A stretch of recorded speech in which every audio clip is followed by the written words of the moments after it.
Hi, everyone. Welcome. Thank you for joining us today. We will just be getting started in a moment, so thank you for joining us.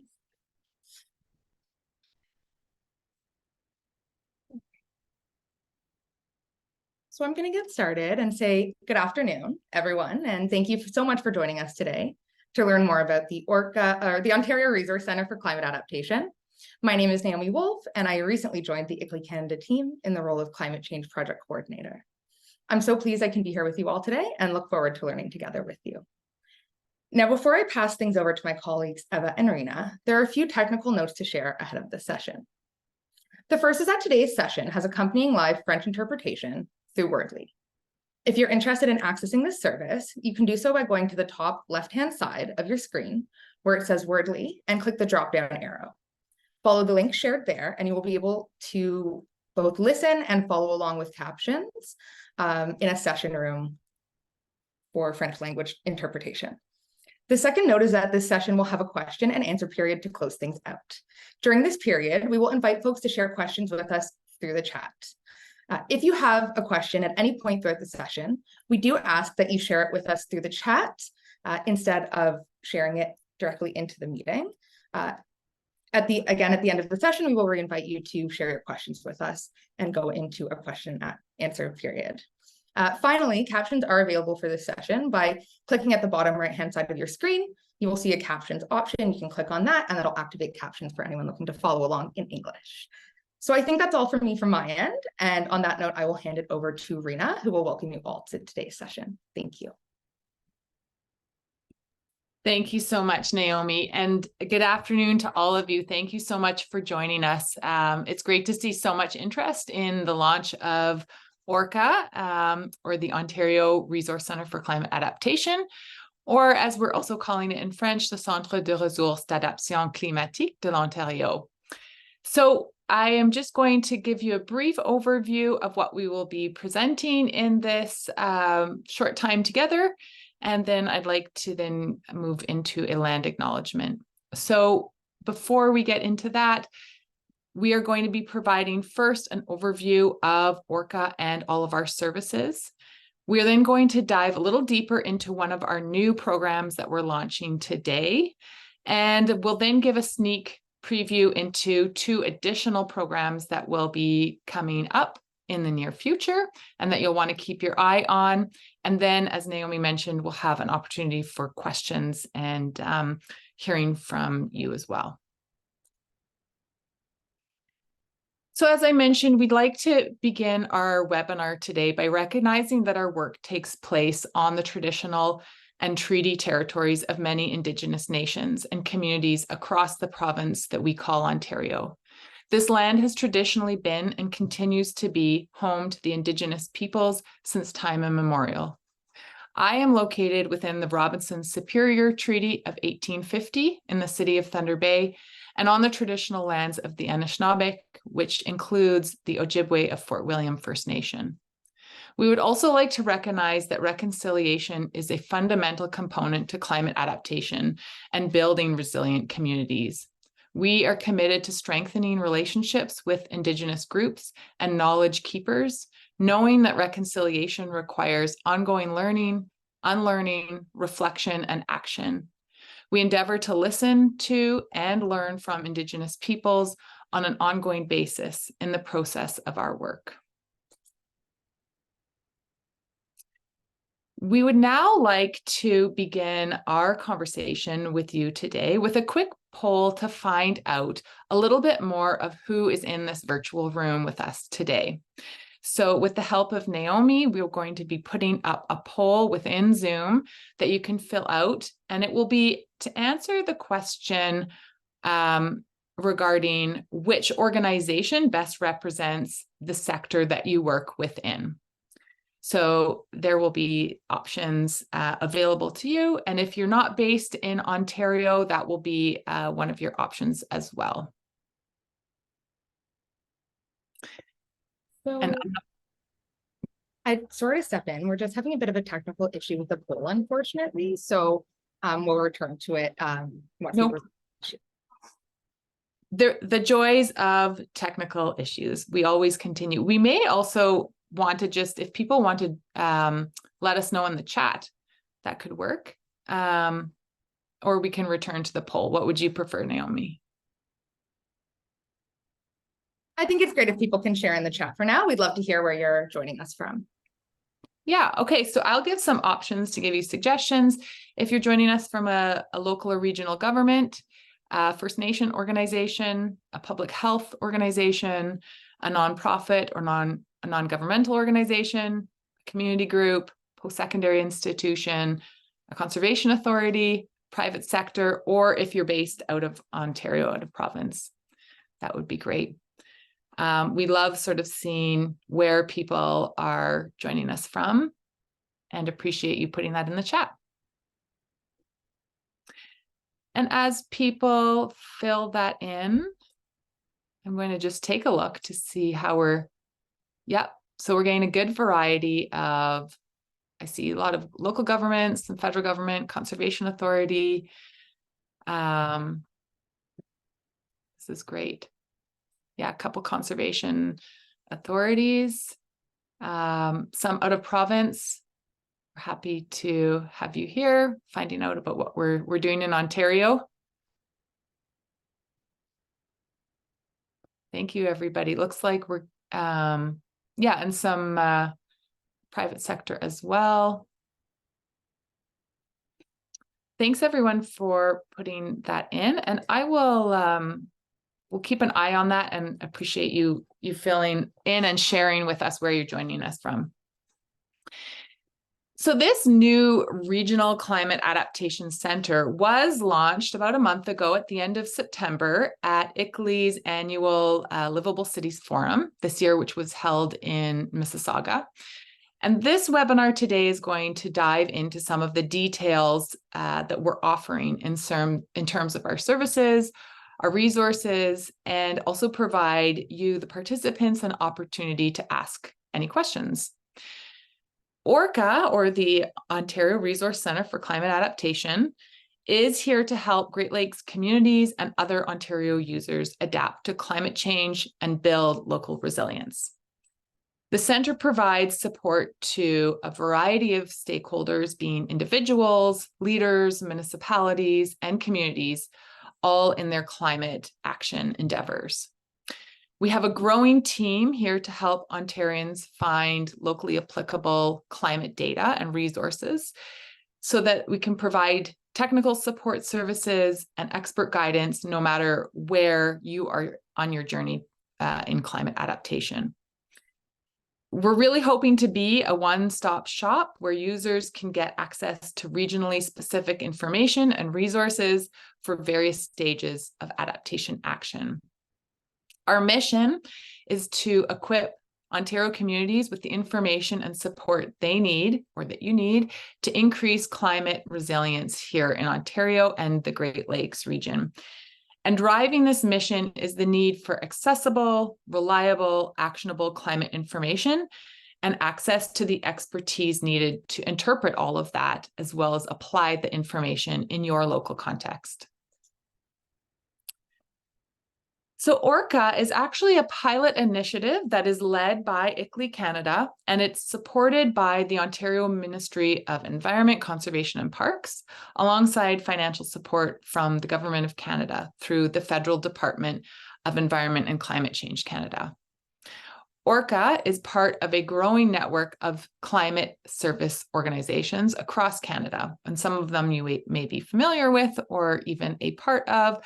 So similar regional service providers are the Pacific Climate Impacts Consortium, Rena, Climate West, Climate Atlantic, where each of these organizations provides regionally specific climate adaptation expertise to meet the needs of communities and users across the country.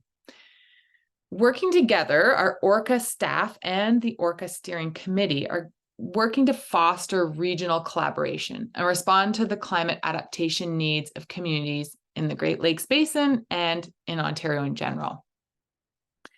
I mentioned the Steering Committee, which is strategically positioned to guide the work of ORCCA as we undertake as we undertake climate adaptation in Ontario. It will be an independent body with the main role of informing ORCCA on the needs, trends, and emerging climate issues facing the communities within Great Lakes and Ontario, so that we can tailor our programs and services to best assist users and decision makers. So ORCCA is here to help equip and empower communities, municipalities, and leaders to accelerate climate change adaptation action. Again, no matter where you are along the spectrum of adaptation action. So this can include support for accessing climate data and analyzing it, impact assessments, plan development, action implementation, and monitoring of progress. We are also here to connect communities to like-minded individuals and keep you informed and inspired to help accelerate all of your adaptation work. So we are delivering our support through 3 key service areas. The first one being our support desk, which we are pleased to offer as a place where you can just reach out and we will respond with connection to perhaps the data or information you're looking for, processes and frameworks, resources and decision-making tools, or even connection to experts.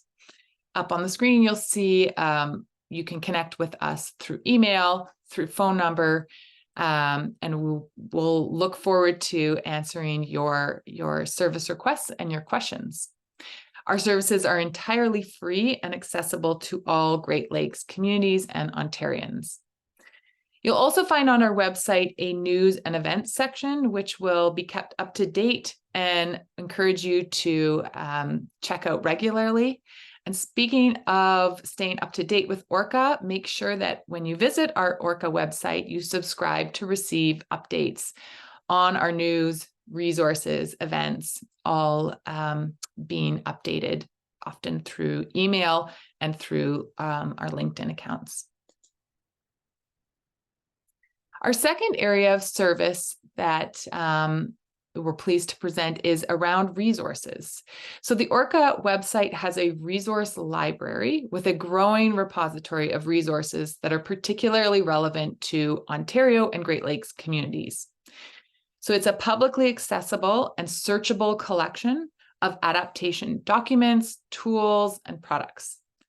The goal of this library is to connect users with information related to climate change adaptation and specific to our region.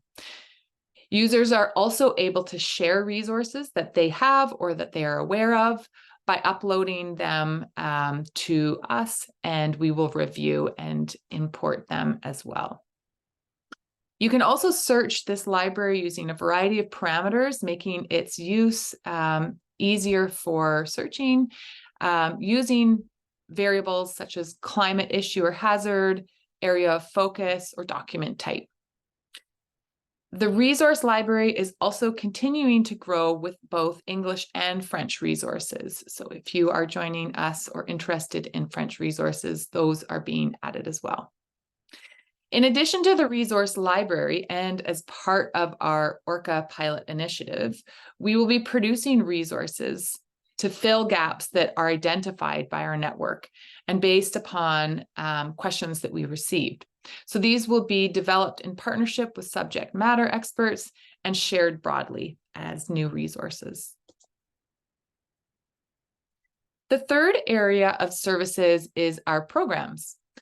We're pleased today to begin the rollout of our programs in this virtual launch, starting with our staff capacity program, which my colleague Eva will dive into shortly.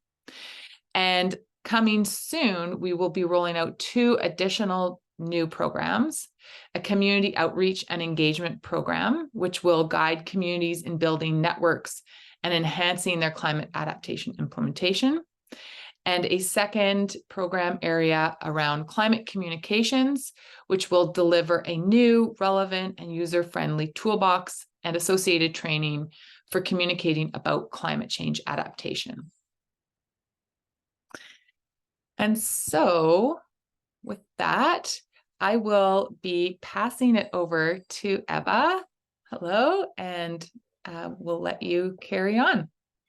Thanks, Rena. I'm going to ask you to advance my slides if you don't mind, unlike previous previous plans.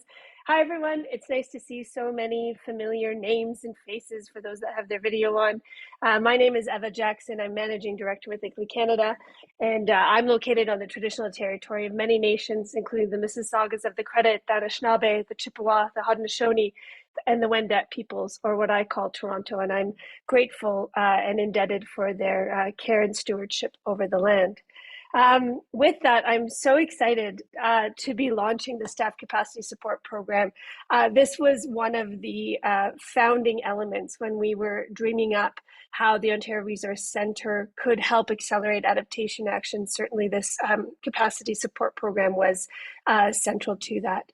So a little bit about the program. I'll try to get into the weeds a little bit more, but as Naomi mentioned at the beginning, as questions come to you, please do type them in the chat and we'll try to get to those at the end, as well as post ways that you can get in touch with us with additional questions.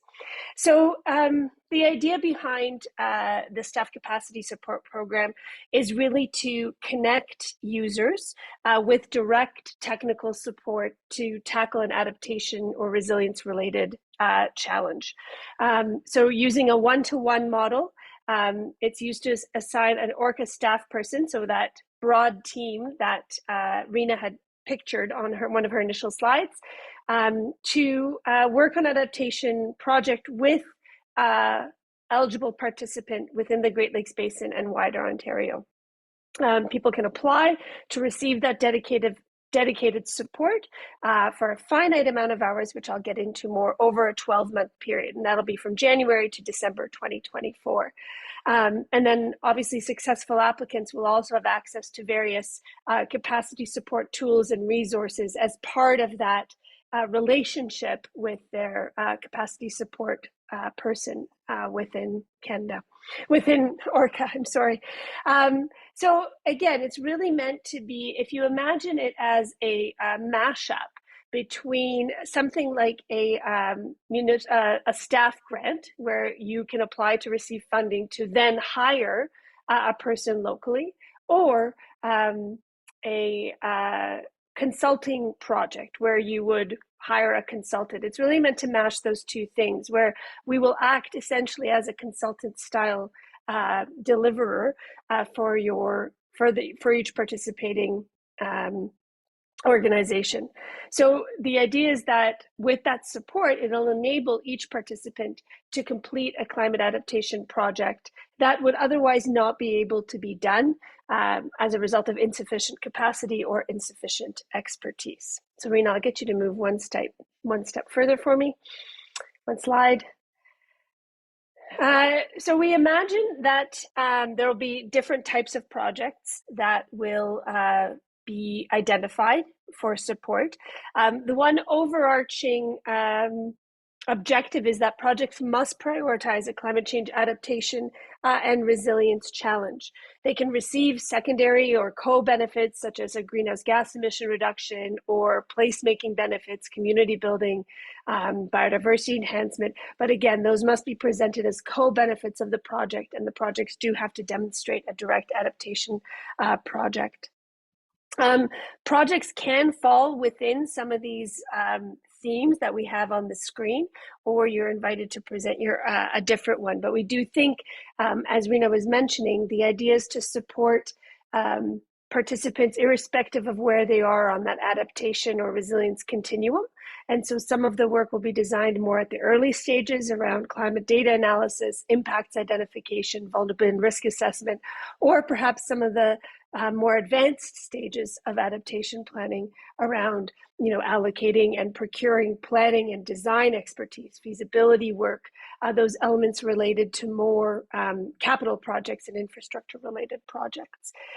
This is all available on the website, or will be before this webinar ends. So don't feel like you have to get everything done now. So in terms of eligibility, and I'll ask Rena to advance the slide, the Staff Capacity Support Program is open to organizations that are incorporated or registered in Ontario and that fall under one of the groups that you see listed there. So municipal or regional governments, First Nations, including community, regional, provincial Indigenous organizations, conservation authorities, public health units, post-secondary institutions. Although there can only be one lead applicant on the proposal, we do very much encourage organizations to collaborate on their projects. We know from experience that adaptation really requires a whole of society approach. So we hope that these applications will help demonstrate that within a local context.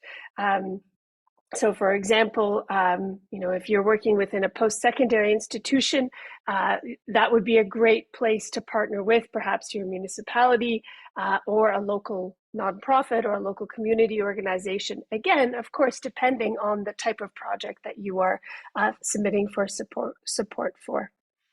The eligible projects themselves, so if that is about the applicant, the projects, again, must be delivered within Ontario. They must have a scope that clearly prioritizes a climate change adaptation goal or benefit. They must be able to be accomplished within a 12-month period. Again, that's between January and December of next year. And they should demonstrate that applicants are able to provide adequate staff time within their own organization to work in partnership with ORCCA on that delivery. The other thing we hope, I mentioned at the beginning that this initiative of ORCCA is really meant to use both a one-to-one and a one-to-many capacity building model. The one-to-one is clear, the staff support program is around that. But the one-to-many, we hope that the participants who will work with the staff support program, we are requiring that they're open to sharing and participating in different mechanisms to share their learning outcomes beyond just their own benefits and their own local sharing of their initiative. So we see many benefits of joining the support program or applying for the support program and receiving support. And that would be, to receive this free direct consultant style capacity from ORCCA staff on a locally identified local adaptation initiative. It certainly avoids a lot of the hurdles in procuring support quickly. So just being able to apply through a relatively simple application process, and we'll talk about that in a minute. It is, gaining access to tools and resources, both from within the ORCCA jurisdiction, but as well as more broadly through our connection to those other regional climate centers, as Rena had described them. And then ultimately, it's to develop practical and locally relevant adaptation solutions. So not just taking a national tool and applying it locally, but really understanding how to morph and shape that to answer a local problem. We're hoping to, through the participants and the beneficiaries of this program, to find opportunities for their own facilitated networking across all participants. And really, the ultimate goal is to complete a climate adaptation action that would otherwise be not able to be prioritized at this time.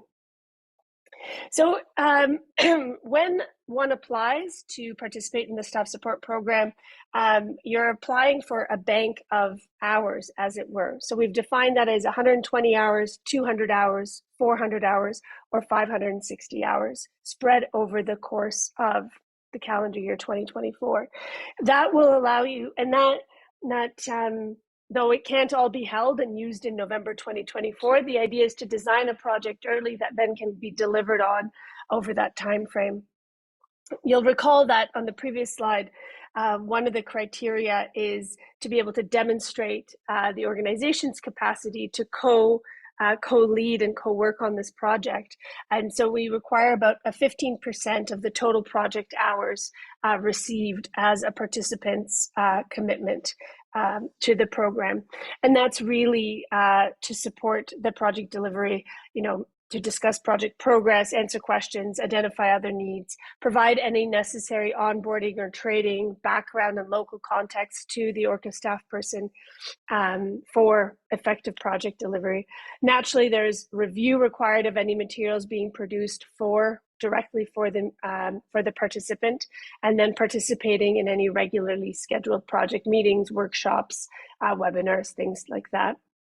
We are going to be doing pre, mid, and post program evaluations that we will require participants to also dedicate some local time in doing.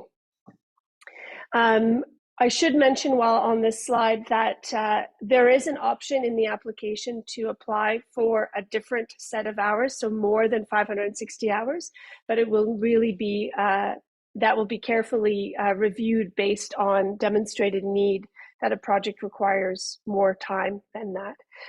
The idea is that we really want to right size participants' project to the level of effort required to execute on that, and in order to enable us to work with as many participants as we can. So as to the timelines, applications open today. This is officially the launch of the staff support program and the application process. That application, along with a brochure, is available on the ORCCA website, which again, will show you that URL at the end of this presentation. Applications are due in 1 month, December 1st, and they'll be reviewed in the first 2 weeks of December. We're hoping to select the participants prior to the end of this year in order to work on project agreements in January and to finalize those in January. That way the project agreements and the kickoff calls can be happening in and around the same time to give us the longest runway of delivering the project. That project delivery, as I've said, is throughout the course of the next calendar year, with project learnings being shared in winter of 2024, which includes the early months of 2025. I will say, though we see much benefit in creating municipal staff grants or organizational staff grants where a conservation authority or a public health unit can apply for funding for a full-time staff position for a number of years, as our center is a pilot initiative and we're really trying to understand the needs of Ontarians in doing adaptation, we just don't have the runway to create that kind of granting mechanism. You know, a 12-month period is not enough to receive the funding, create a posting, hire a position, train someone, and then have them effectively deliver within our pilot timeframe. So this was our idea of how to still try to have some of the benefit of that style of support and that direct one-to-one support within the parameters that we have as a pilot initiative. So we certainly are very much looking to learn from how this program is designed, to see it as a model, and as well have been talking to other organizations both within Ontario and elsewhere that are designing staff granting programs to help share learnings from the way these different capacity support programs are being designed. The other thing that I wanted to do is briefly touch on two of the other programs that Rena had mentioned. And the first is a program around community outreach and engagement. We know that this represents a large hurdle for many organizations. So helping to spread information, actions, as well as awareness raising beyond their own organizations. So the community outreach and engagement program, the design of which is being finalized now, is really meant to access support centering around that specific issue. And that could be, help with establishing volunteerism programming. It could be for assistance in establishing a community outreach and engagement strategy. Any elements that relate to going outside of one's own organizational borders. It will be a cohort-based program running with anywhere from 8 to 12 participants. And again, we'll use that one-to-one and one-to-many support for designing and developing on outreach and engagement programs. This specific program will only be open to municipalities and First Nations. And we hope to have details of this launched towards the end of November, as it's just being finalized now. I will say though, if you are a municipality or a First Nation and are considering making a submission to the staff support program, the program I've been talking about, around community outreach and engagement, it might be good to connect with an ORCCA staff person to discuss whether it would be a good fit for this program, so that perhaps there's a different initiative you'd also like to explore, and the community outreach and engagement piece you're looking to do would be a good fit for here. And the other piece is a climate communications toolkit and training module. This is work based on efforts that have been really percolating within the ecosystem for a long time around improved climate communications and the need to think about our climate communications differently.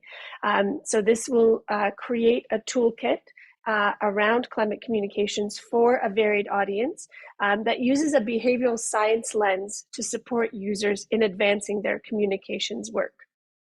It will be, as I said, that toolkit will be supported by a multi-session online course where users can apply the knowledge of the toolkit towards various elements of communication. So it could be segmenting audiences, it could be around identifying mediums for communication or finding appropriate messengers. But really the idea is that the toolkit and the online course could be used in tandem. We're now beginning to explore whether that course gets offered in real time or whether it's asynchronous learning or some version thereof. So we're very open to having conversations to determine what that looks like. And that toolkit will be in development now throughout 2024. And we're hoping to launch both the toolkit and the training modules in fall 2024. So sometime in the late September, October period. That's it formally for me. I think I have the joy of handing this back over to Naomi for some questions. Hello. Yes, looking forward to getting to share some of the questions that were asked in the chat. So I'm going to ask some ones that are specific to the staff capacity program first to start, and then some more of the general ones, just to make sure we're staying on theme. So the first question was from Graham in the chat. Are public K-12 school boards eligible? And just before you answer, I wanted to say to anyone else, feel free to please continue to share your questions into the chat. We'd love to hear from you and have this opportunity to share. Yes, that was a misspeak on my part. It should have said educational institutions, and I think we had written post-secondary. So yes, they are open and eligible to participating. Sorry about that. It's a simple one. I like those questions. Simple and easy to answer. And then from Shannon, so thank you for the answer. And from Shannon, for the staff capacity initiative, how many projects are going to be selected? That's slightly harder to answer. The idea is it'll be dependent upon how many hours people apply for. So we're working with a rubric. We have about 6,000 hours of time available. And so it'll depend. Naturally, if more applications come in for that 500-hour mark, well, one can do the math on that. That's about 12 projects. But our hope is that that won't be the case. So one of the review criteria that we're using is whether the applications are, whether there's the requested size of support is relative to the project that's being designed or the project help that's being sought after. Because again, we want to maximize the opportunity we have and the privilege we have in delivering this program and want to ensure the greatest number of people can participate. Brilliant. Thank you. And the questions are continuing to come in, so that's really great to see. So from Rebecca Dannard in the chat, how does the staff capacity program align or intersect with the BARC program? Yeah, this is a bigger question. Like naturally, we as ICLEI Canada are acting as the Secretariat of ORCCA, and in this pilot phase represent the staff, the staffing component behind ORCCA. We are certainly not, by far, not the only game in town when it comes to advancing adaptation action and planning. So It will really depend. If users are interested in applying the BARC framework, certainly we can help to do that. And somebody can apply for example, completing milestone 3 of the BARC process, which is designing and developing an adaptation plan. But they're not required to. So I think the quick answer is that they can intersect, but they're not required to, which leads me to a tangential question, but I think one that is related.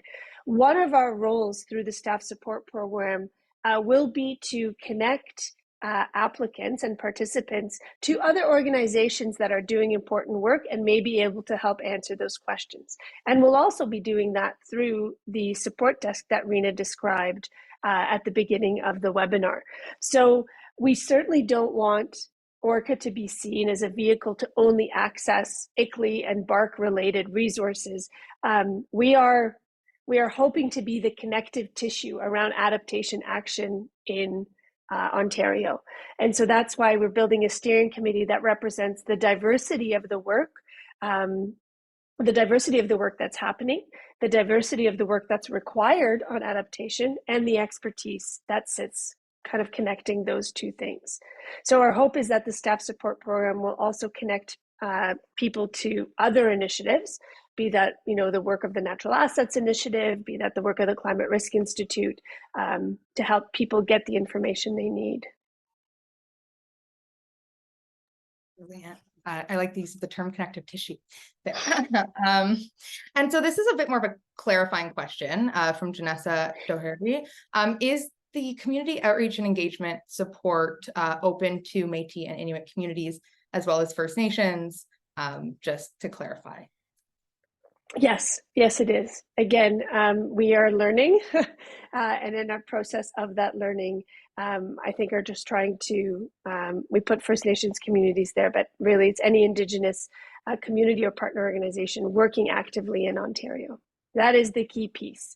Our funding requires us to be benefiting Ontarians and work happening in Ontario. And so I'm going to again jump to a bit of a staff capacity question, and we'll do the other questions after. But from Lisa in the chat as well, we had, how extensive is the application process? Is there some guidance you can give now on completing a strong application?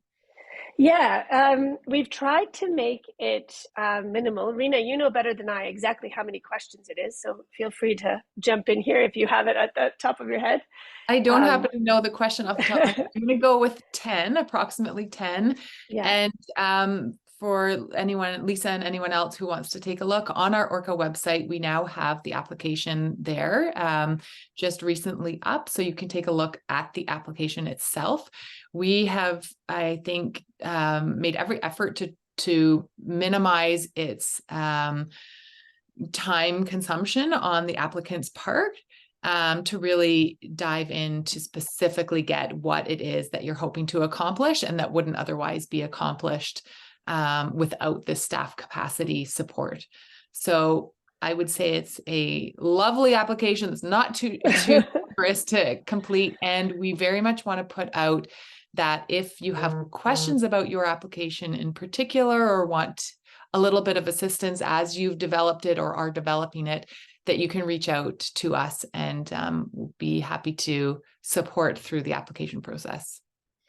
That's a really important call to action, Rena. We want to ensure that all applications have access to creating as good an application as they can. And so we're open to working candidly with participants and transparently in kind of helping to flesh out clarity around the questions and answers. We certainly don't want to be suggesting this is a good application, this is not, but making sure that people are interpreting the questions in the way that they're designed. Really, the ultimate piece I would urge applicants to think about is to clearly demonstrating the adaptation challenge that the application is meant to serve. And the one piece that, again, we already mentioned is that those collaborative applications that represent, certainly for the larger hours and the larger projects, that there is some sense of collaboration and co-creation in that locally within, for the applicant with a broader audience. Amazing. And actually, I'm going to follow up by asking, is there a limit to how many organizations can collaborate on the project? Can collaborate, or how many times one can apply, or both? That would have been my next question. So, Okay. So there is no limit to the number of organizations. There will still need to be one lead applicant that we utilize as a liaison for day-to-day communications and obviously for signing off on the project and the commitment. But for example, I mentioned the 15% local hours that need to be available to support the project. That can be split among multiple partners. So for example, if your project is around identifying funding mechanisms for stormwater upgrades in your municipality, and some of the work will be with your climate change program manager, but some of the water may be with a public works engineer, and some of it might be with a counselor, for example. That 15% can be split amongst those. We just require that there is an openness to work collaboratively so that we can make sure whatever solution is designed is nested within something that it has some legs to stand on and will continue once we are no longer working together. Brilliant. And then I will follow up with the second question, which was how many applications can a municipality submit? And that was from Angela in the chat. There's no limit. The only limit is that municipality is then competing against itself.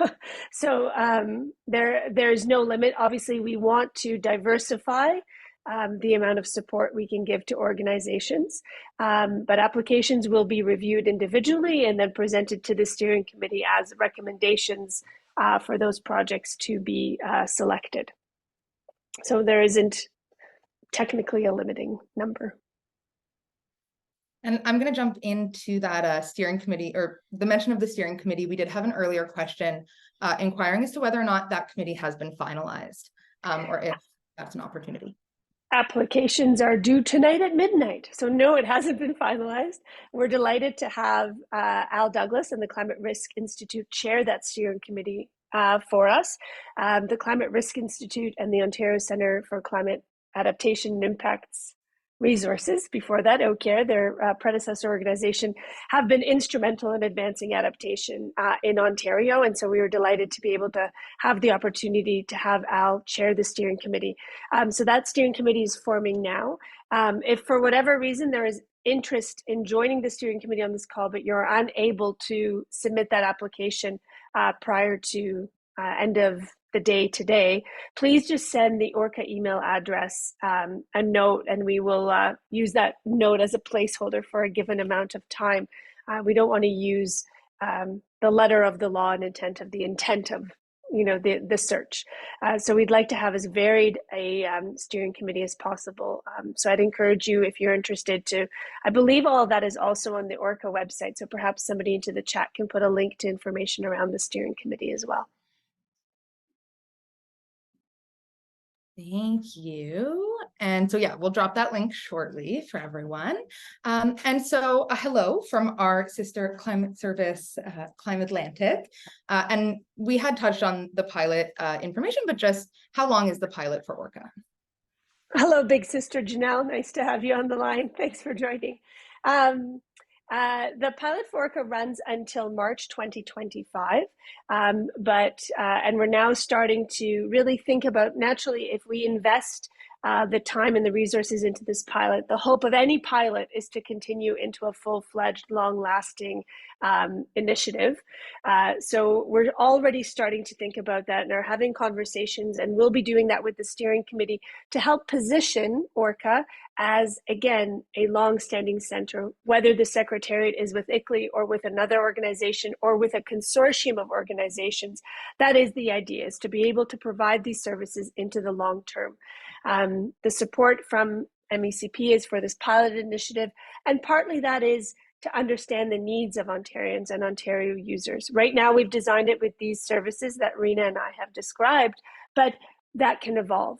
And the idea is that with the funding through Environment and Climate Change Canada, as well as possible future funding through MECP, if it is so granted, that we would be able to shift and alter services based on sessions like this and based on input from Ontario users. So short answer, long, March 2025, with the intent of keeping it going.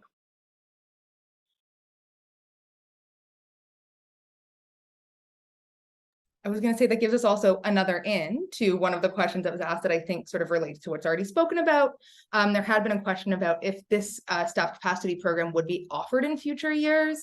Now, I know we've sort of touched base around the sort of long-term hope and plans and thinking, but is there anything further to offer in that regard?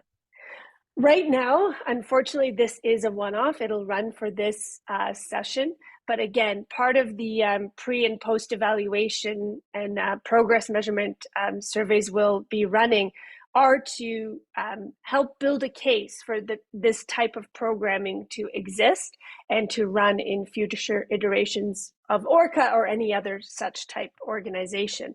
You know, one learns a lot in designing these programs and delivering these programs. It's a shame if they become one-offs, and a good news story while they existed and never again.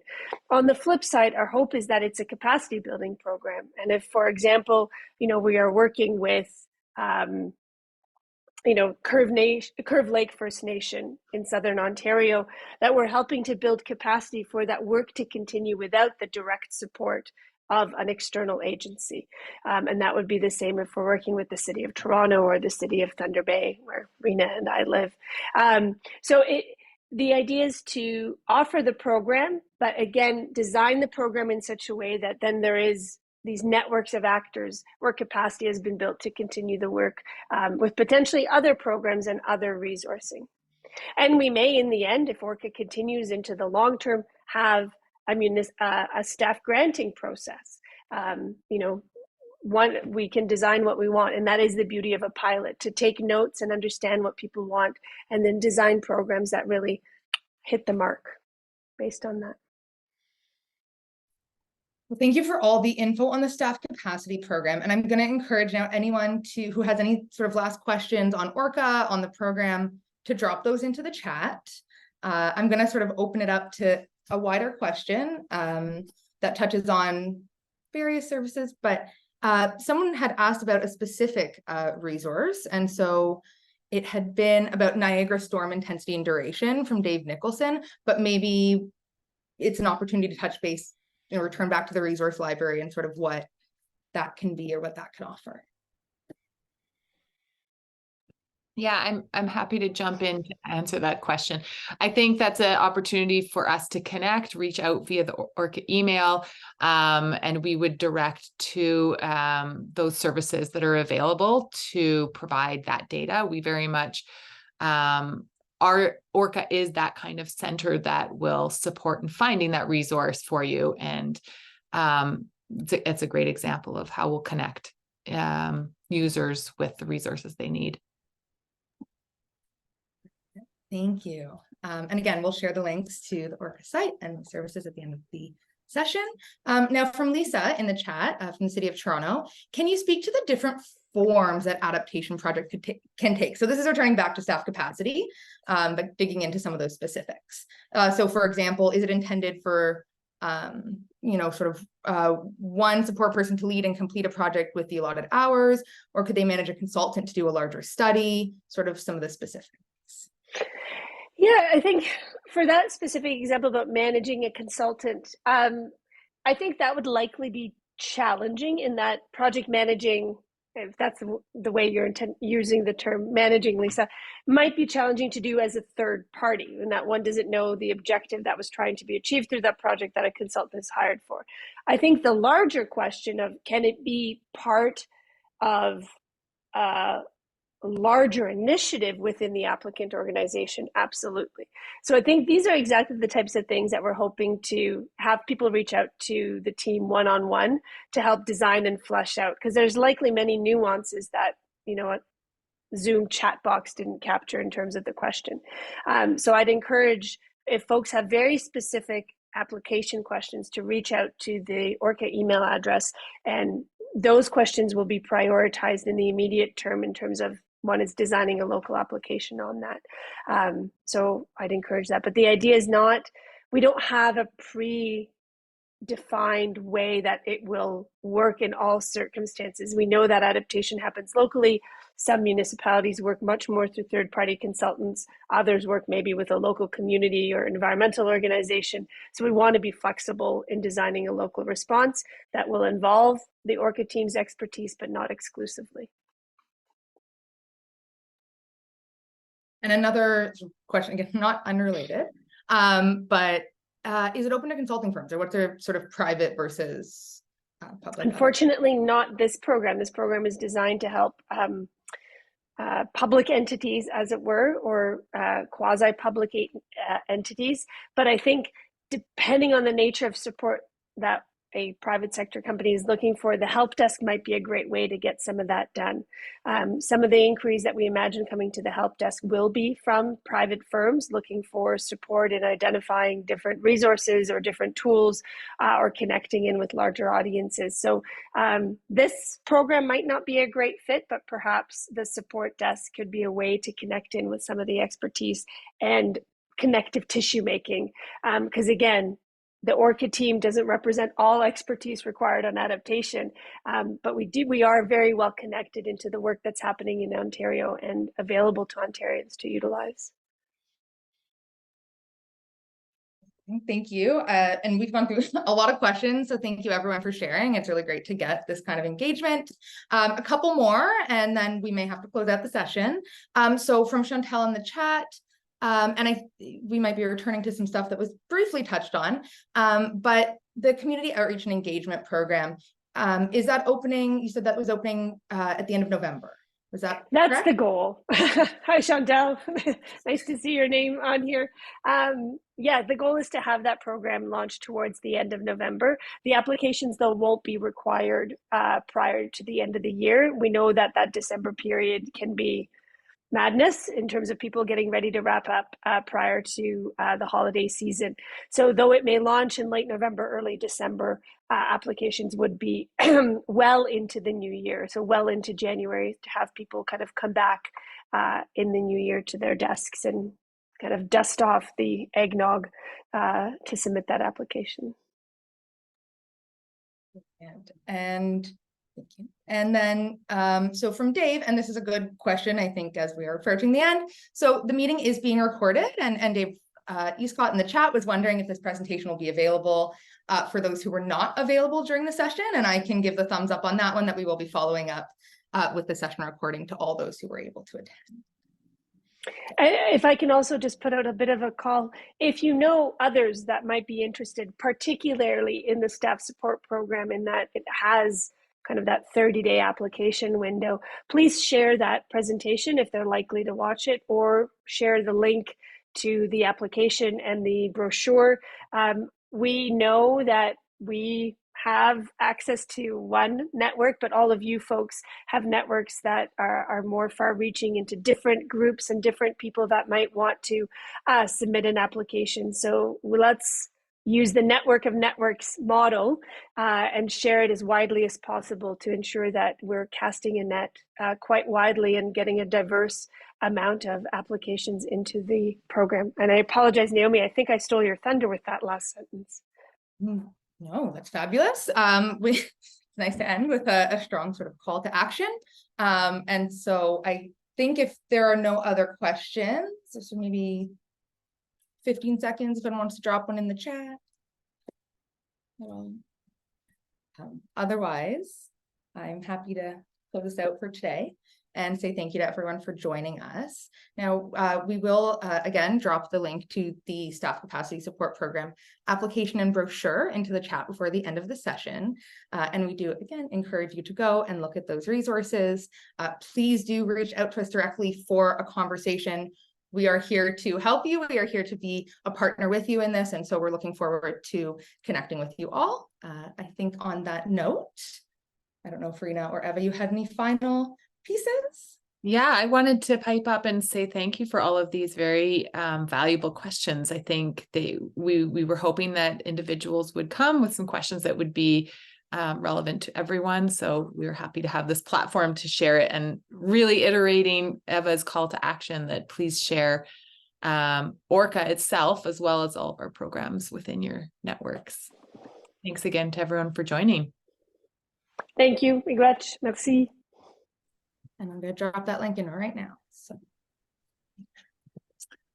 Thanks, everyone, and have a wonderful rest of your day, wherever you are in Ontario or abroad. We'll call it abroad outside of Ontario.